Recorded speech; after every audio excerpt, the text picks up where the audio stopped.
Indonesia buka suara terkait serangan mematikan rudal udara Israel yang menyasar rumah sakit ahli Al-Arabi di Gaza.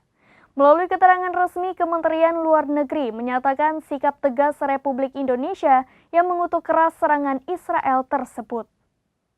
Pesan yang terus disampaikan Indonesia sangat jelas. Stop eskalasi, fokus pada masalah kemanusiaan, dan selesaikan akar masalah sesuai parameter internasional yang telah disepakati.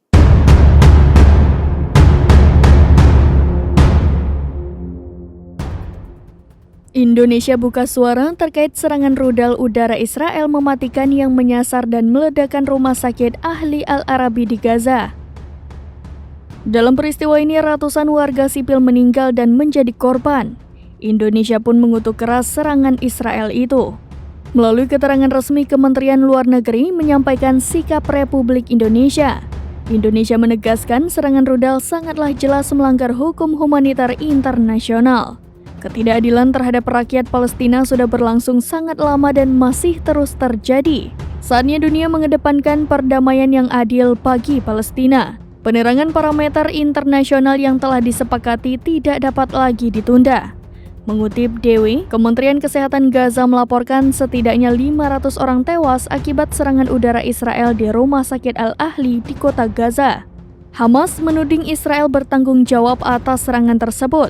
Jika terkonfirmasi benar, maka serangan udara Israel itu yang paling mematikan dalam 5 perang yang terjadi sejak tahun 2008. Meski demikian, otoritas Israel membantah bertanggung jawab atas ledakan. Pihaknya mengatakan bahwa serangan itu berasal dari roket salah tembak dari Hamas. Beberapa rumah sakit di kota Gaza menjadi tempat pengungsian ratusan orang, di mana mereka berharap terhindar dari bombardir.